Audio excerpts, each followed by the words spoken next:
गुरुजी के चरणों में कोटि कोटि प्रणाम और उपस्थित अंकल और आंटी के चरणों में मेरा कोटि कोटि प्रणाम स्वीकारो। मैं ऐसे अभी अभी 14 नवंबर को सत्संग हुआ था। आंटी कह दी थी कि समय का बयान नहीं करना कि कितने दिन से जुटे हैं कितने दिन से नहीं जुटे हैं, लेकिन वो बयान कोई करता नहीं हो तो हर्षातिरेक में अर्थात प्रसन्न होकर करके वो उसके प्रसन्नता के चलते वो समय बोल दिया जाता है।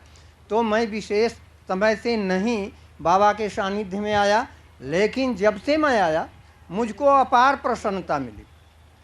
प्रसन्नता की बात यह है कि पहले एक मेरे दोस्त मनोज खन्ना के साथ मैं सर्वप्रथम नाइट में गया था।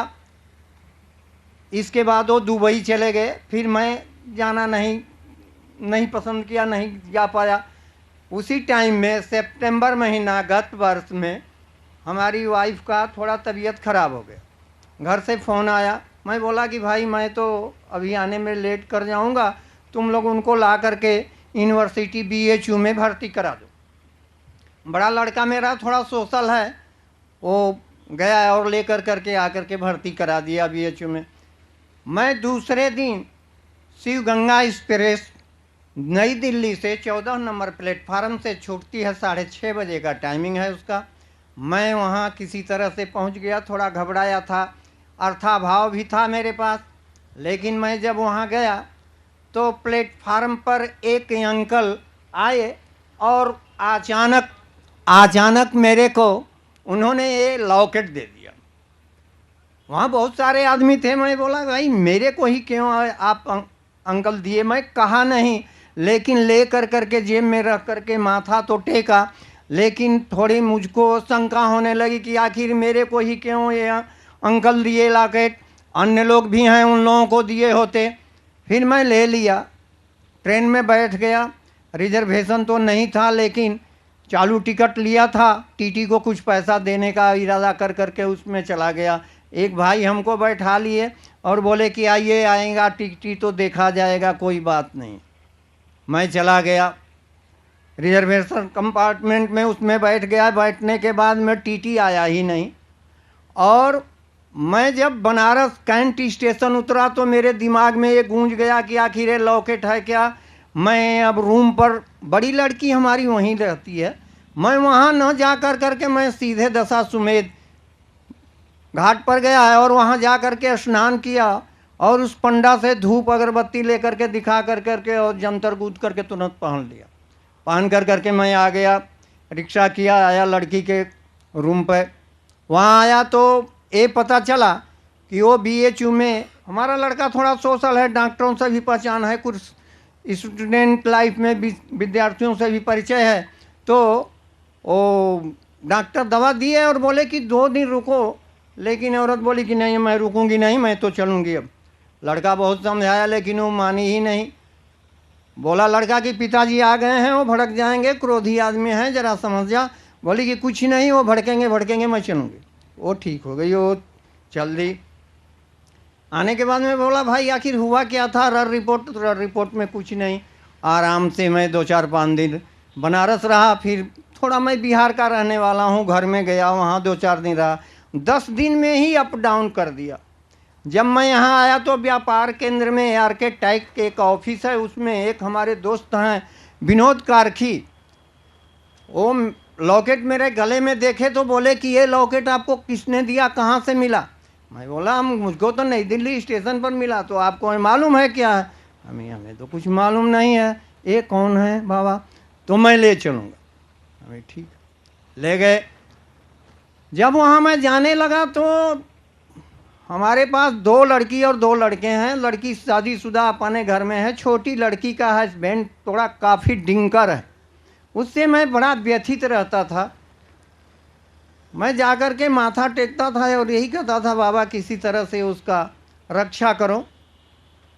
एक दिन की बात है, वो अंकल अभी यहाँ थे, मैं उनको चेहरे से पहचानता हूँ लेकिन नाम से वाकिफ़ नहीं।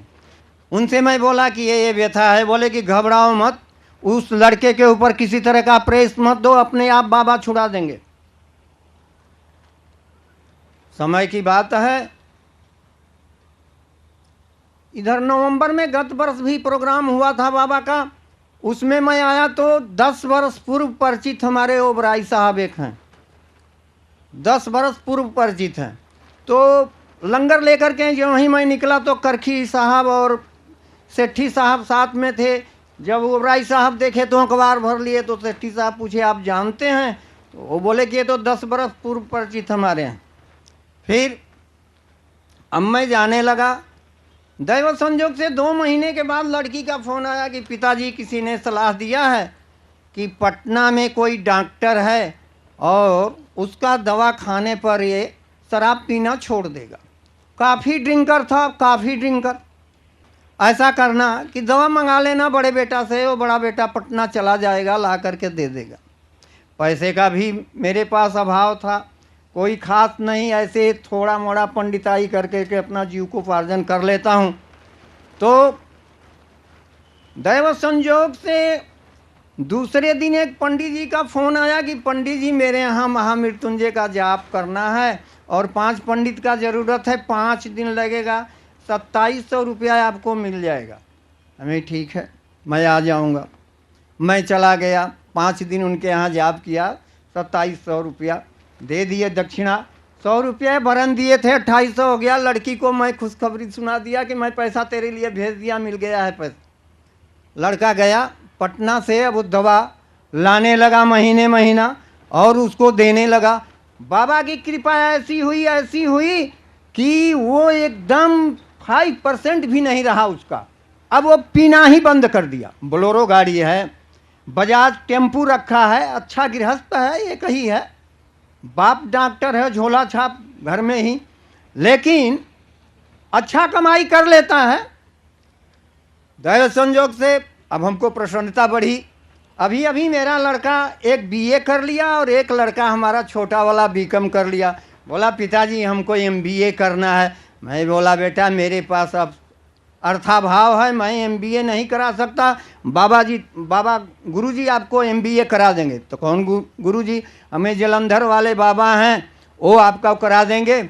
और ओम नमः शिवाय, शिव जी सदा सहाय, ओम नमः शिवाय, गुरु जी सदा सहाय, इसी का आप जाप करो।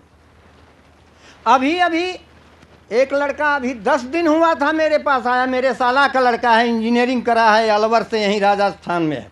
लेकिन कुछ दिन वो बम्बे में जॉब किया, जॉब कर करके फिर वो छोड़ दिया, साल भर दिल्ली में रहा। अभी मेरे यहाँ आया।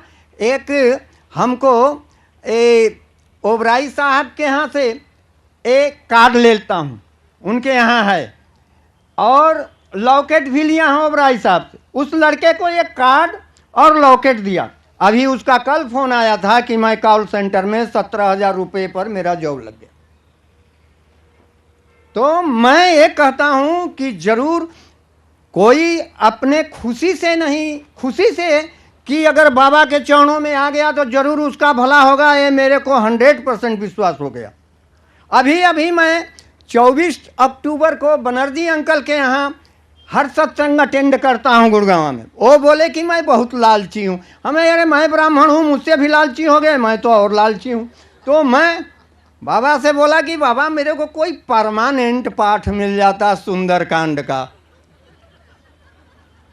तो 27-24 को उनके यहाँ गया था। बनर्जी अंकल बोले कि मैं बहुत लालची हूँ। मैं बोला मुझसे लालची आप सांचो होंगे, मैं तो ब्राह्मण जात का हूँ, मैं तो और लालची हूँ। मैं 27 को सोया था, 28 को हमारे दामाद का फ़ोन आया, छोटे भाई के दामाद हैं, दिल्ली में रहते हैं। वो बोले कि आपको एक सेठ के पास फ़ोन नंबर आपका दे दिया हूँ और आप उनके यहाँ सुंदरकांड का पाठ मंथली कीजिए। अभी आज की बात मैं बताता हूँ। आज कार्तिक पूर्णिमा का दिन है। सत्यनारायण भगवान का, सत्यनारायण का कथा बहुत भक्त लोग सुनते हैं। एक भक्त हमको कल फ़ोन किया कि हमारे यहाँ आप सत्यनारायण जी का कथा सुना दीजिएगा सुबह। मैं बोला यार सुबह तो नहीं होगा, शाम को करा लेना।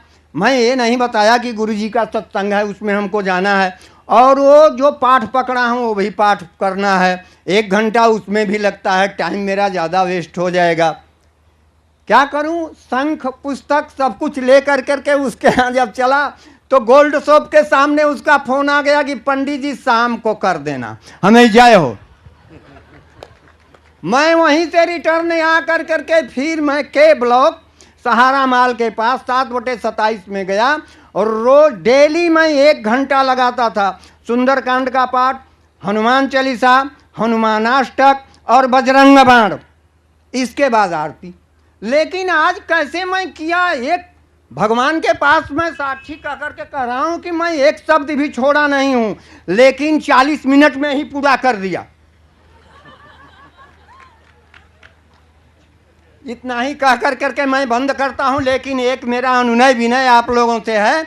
ओम नमः शिवाय, शिव जी सदा सहाय। ओम नमः शिवाय, गुरु जी सदा सहाय। इसके साथ साथ मेरा 2 शब्द और है, गुरु जी सदा सहाय विद्महे रुद्र रूपाय धीमहि तन्नो गुरु जी प्रचोदयात्।